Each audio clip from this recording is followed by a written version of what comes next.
Welcome to Unbutton, the curious mind of a values-driven entrepreneur. I'm Emily Lauren Dick, brand strategist, designer, author, and full-time believer in doing business your own way.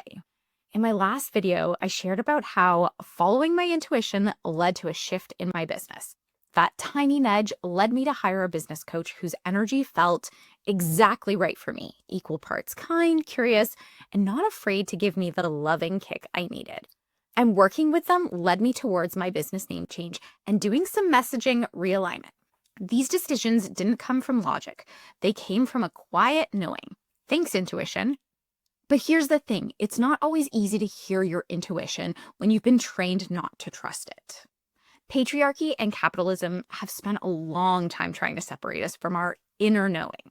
If you've ever felt like you needed to prove yourself with credentials, wait for permission before making a move, or outsourcing your business decisions because you're afraid of getting something wrong, you're not broken. You've just been conditioned. We all have. Because when you're deeply connected to what you want and what you know, you are powerful. And powerful people are harder to control, manipulate, and sell to. The problem is, this conditioning doesn't just go away because you know better. Even now, even after years of doing the work, I still catch myself second-guessing a lot. But I also know that the moments that have changed my life in the best ways have come from the quiet whispers, the nudges, sparks, twinges, buzzes, whatever you like to call them. Hiring a coach didn't fix me, but choosing someone who reflects back my own wisdom instead of trying to rewrite it helped me hear myself more clearly.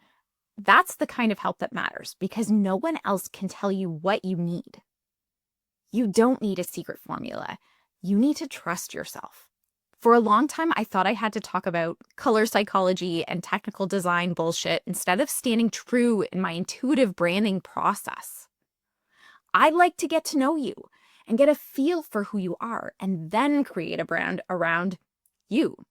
I believe that you enjoy doing business most when you're working with people who get you and genuinely need your services. It's not rocket science, and I'm tired of pretending that it is. My way might not work for everyone, but that's also exactly what makes it work for the people that it's meant for. I used to think that my way was wrong because I can't always explain how it works. I just feel it. It took me a while to realize that just feeling it isn't a weakness, it's a skill. For me, listening to my intuition is an intentional practice. I've always heard that intuition should feel like a soft, calm knowing. But when you're busy hustling, performing for others, and trusting the experts, your inner knowing might not feel all that calm to you. It couldn't possibly when the world we live in constantly tells us not to trust ourselves. Listening to our intuition isn't always as simple as we're told it should be. And I think that's what keeps so many of us stuck. For some of us, listening to our intuition might actually feel a little scary at first. It might even feel overwhelmingly exciting. For me, it sometimes feels like anxiety because I'm instantly thinking about everything I need to do to make the thing happen. But at the end of the day, what it does feel is right. I don't have a foolproof method for knowing how to determine what's actually anxiety and what's intuition, but I do know that intuition gets louder when the outside noise gets quieter. For me, that looks like less time on social media, which I'm still working on, less content consuming. These days I'm clicking unsubscribe more often than not, more pleasurable activities like reading fantasy novels, binging TV and listening to music, and more conscious creating, like creating content like this.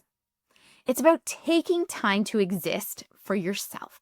If you Google how to listen to your intuition, I totally have, you'll read that you need to meditate and journal. And maybe those things are really helpful to you. But for a lot of people, like me, they aren't always what gets me into the state of being able to really hear my own thoughts. The point isn't how you listen. It's that you remember your voice matters. Whether your intuition feels like a whisper, a full body yes, or a wait, hold up, it's worth paying attention to. You don't need to do more. You don't need to be someone else. You just need to get quiet enough to hear yourself. You already know more than you think. If you're into this kind of honest, heart-led business talk, hit subscribe and stick around.